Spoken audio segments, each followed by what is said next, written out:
ভারত বাংলাদেশের প্রচুর অর্থ নিয়ে যাচ্ছে বৈধ এবং অবৈধভাবে। আমরা কি ঠেকাতে পারছি? কোন কোন পদ্ধতিতে যাচ্ছে আমাদের দেশ থেকে টাকা? কারা পাঠাচ্ছে? এখনো ইন্টারিম সরকার গেল, বিএনপি সরকার এসেছে, এখনো কিভাবে সেই অর্থ বাংলাদেশ থেকে চলে যাচ্ছে, যা খুবই আতঙ্কের বিষয়। আমরা জেনেছি কয়েক বছর আগ থেকেই যে বাংলাদেশ থেকে ভারত সবচাইতে বেশি রেমিটেন্স আর্ন করে, অথচ আমরা একটা গরিব দেশ। এখান থেকে তারা $10 বিলিয়ন উপরে রেমিটেন্স আর্ন করে। আজকে দৈনিক আমার দেশ পত্রিকা এমন একটি অনুসন্ধানী রিপোর্ট বের করেছে।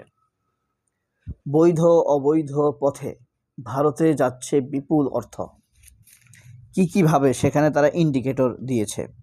আরেকটি মজার খবর আছে, 111-এর কুচক্রী এবং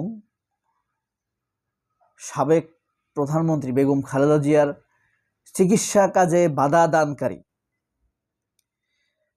ডিজিএফআই এর পরিচালক আফজাল নাসেরকে রিমান্ডে নেওয়া হয়েছে। এই খবরটি আপনাদেরকে পড়ে শোনাবো। তার আগে সবার আগে পড়ে শোনাই। বৈধ অবৈধ পথে ভারতে যাচ্ছে বিপুল অর্থ। বৈধ পথে বছরে 5 থেকে 6 কোটি ডলার রেমিটেন্স ভারতে যাচ্ছে। চোরাচালানের মাধ্যমে পাচার হচ্ছে বিপুল অর্থ। ঘোষণার চেয়ে বেশি বেতন ভাতা নেন এদেশে ভারতে কর্মরত ভারতীয়রা। বুঝতে পারছেন?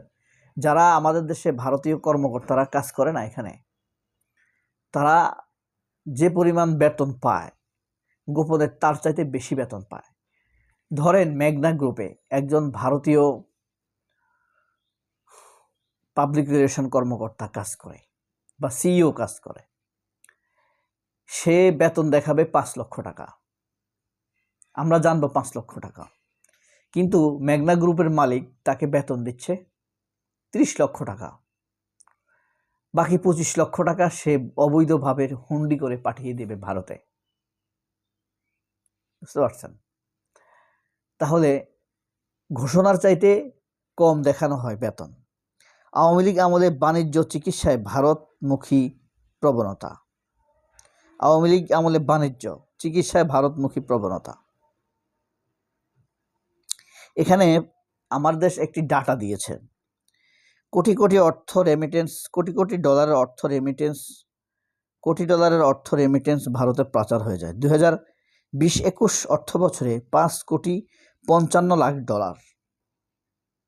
2021-22 অর্থ বছরে 4 কোটি 40 লাখ ডলার। 22-23 অর্থ বছরে 6 কোটি ডলার। 2024-25 অর্থ বছরে 5 কোটি 56 লাখ ডলার রেমিটেন্স দেশটিতে গেছে। তবে বাস্তবে এই অর্থের পরিমাণ কাগজে কলমের কয়েক গুণ বেশি, মানে অনেক গুণ বেশি। বাংলাদেশের বিনিয়োগ উন্নয়ন কর্তৃপক্ষ সূত্র জানায় 18-19 সালে আপনার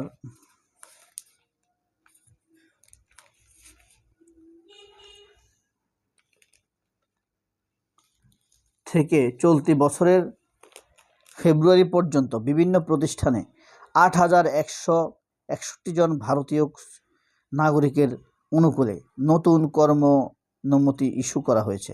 অর্থাৎ সরকারের অনুমতি নিয়ে প্রায় 8,000 ভারতীয় আমাদের এখানে কাজ করে।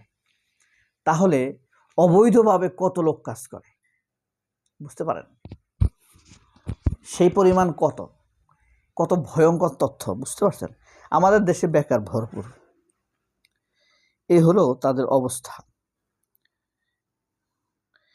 আরও বর্তমানে 50,000-এর মতো ভারতীয় নাগরিক বাংলাদেশে বসবাস করছে। এদের মধ্যে ভিসার মেয়াদ শেষ হওয়া কিংবা ভিসার শ্রেণী পরিবর্তনের তথ্য হালনাগাদ না করার জন্য অবৈধ হয়েছেন অনেকে, অবৈধভাবে কাজ করছে অনেকে। 50,000 লোক।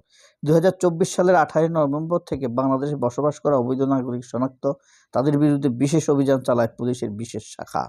এই অভিযানে অবৈধভাবে বসবাসকারী হিসেবে 6,097 জন বিদেশি নাগরিককে চিহ্নিত করা হয়েছে। এরপর দেখেন মাসুদ উদ্দিন চৌধুরীকে অ্যারেস্ট করা হয়েছে। যে মাসুদ উদ্দিন চৌধুরী আমাদের বাংলাদেশের প্রধানমন্ত্রী বেগম খালেদা জিয়ার ছেলে শহীদ প্রেসিডেন্ট জিয়াউর রহমানের সন্তান তারেক রহমানের হাড়গোড় ভেঙে দিয়েছে।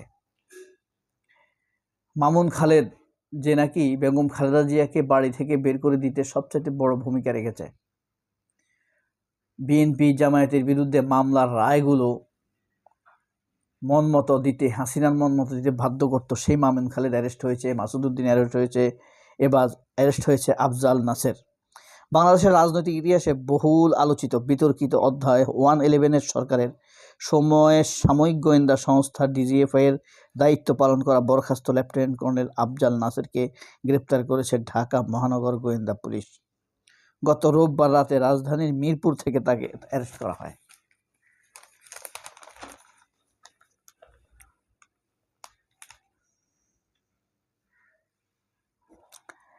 এই ডিওএইচএস এর এলাকা থেকে তাকে গ্রেপ্তার করা হয়। অভিযানে নেতৃত্ব দেন ডিবি প্রধান শফিকুল ইসলাম।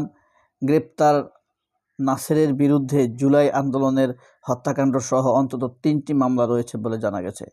গতকাল সোমবার নাসেরকে আদালতের জুলাই গণ অভ্যুত্থানের রাজধানী মিরপুর দেলোয়ার হোসেন হত্যা মামলায় জিজ্ঞাসাবাদের জন্য 6 দিনের রিমান্ড মঞ্জুর করা হয়। ঢাকা মেট্রোপলিটন ম্যাজিস্ট্রেট হাসিবুল্লাহ গিয়াফপিয়াস আদেশ দেন, রিমান্ডে 1/11 সময়কার নির্যাতনের ঘটনাবলী ও জুলাই আন্দোলনে হত্যাকাণ্ডের পেছনে প্রকৃত পরিকল্পনা সংশ্লিষ্টদের ভূমিকা নির্দেশদাতাদের চিহ্নিত করার চেষ্টা করা হয়। 1/11 সরকারের সময়ে প্রধানমন্ত্রী তারেক রহমানের উপরে অকথ্য নির্যাতন চালিয়েছিল। বেগম খালেদা জিয়াকে চিকিৎসায় বাধা দিয়েছিল এই আফজাল। যেভাবে বেগম খালেদা জিয়ার চিকিৎসায় বাধা দেওয়া হয়েছে, রিমান্ড শুনানির রাষ্ট্রপতি আইনজীবী ঢাকা মহানগর পাবলিক প্রসিকিউটর ওমর ফারুক চৌধুরী আদালতে এক বিস্ফোরক তথ্য তুলে ধরেন। তিনি দাবি করেন, সেনাবাহিনী থেকে বরখাস্ত হওয়ার পর আফজাল নাসের ইউনাইটেড গ্রুপের প্রশাসনিক কর্মকর্তা হিসেবে কাজ করছিলেন। সাবেক প্রধানমন্ত্রী খালেদা জিয়া গুরুতর অসুস্থ হয়ে ইউনাইটেড হাসপাতাল থেকে আফজাল নাসের তার প্রভাব খাটিয়ে সেখানে চিকিৎসা প্রতিবন্ধকতা তৈরি করেছিলেন। নাসের ফ্যাসিস্ট হাসিনার সহযোগী ছিলেন, বৈষম্য বিরোধী ছাত্র। বুঝতে পারছেন ইউনাইটেড হাসপাতাল কি ভয়ঙ্কর কাজ করেছে। আহত হন দেলোয়ার হোসেন। আশঙ্কাজনক অবস্থায় তাকে প্রথমে হৃদরোগ ইনস্টিটিউট, পরে শ্যামলীর সিটি কেয়ার হসপিটালে ভর্তি করা হয়। এইভাবে এই লোক বেগম খালেদা জিয়াকে তার চিকিৎসার কাজে বাধা দিয়েছে। এই আফজাল এখন অ্যারেস্ট হয়েছে। এদিকে ইরানের গুরুত্বপূর্ণ খাড়ক দ্বীপ দখলের চেষ্টা করছে ট্রাম্প। নিয়েছেন এবার কঠিন সিদ্ধান্ত। আমার দেশ নিউজ করেছে, কঠিন সিদ্ধান্ত নিয়েছে ট্রাম্প। স্থল অভিযান চালাবে, খাড়ক দ্বীপ দখল করবে এবং এরপরেই ইরানের ক্ষমতা পরিবর্তন করে ফেলবে, অনেকটা ভেনেজুয়েলার মতো, যেভাবে নিকোলাস মাদুরোকে তুলে নিয়ে গিয়েছে কয়েক ঘন্টার ব্যবধানে। এখন ইরান কি করবে সেটি দেখার বিষয়। তবে যতগুলো পদক্ষেপ ইরানের ব্যাপারে ট্রাম্প গত 3 সপ্তাহে নিয়েছে, কোনো পদক্ষেপে সে সাকসেস হতে পারেনি। ইরানের কাছে উপর্যুরি মার খেয়ে পর্যুদস্ত হয়ে গিয়েছে আমেরিকা এবং ইসরায়েল। রীতিমতো ইসরায়েল মার খাওয়ার পর এখন তারা ধ্বংসস্তূপে পরিণত হয়েছে, আরেকটি গাজায় রূপান্তরিত হয়েছে ইসরায়েলের রাজধানী তেল আবিব।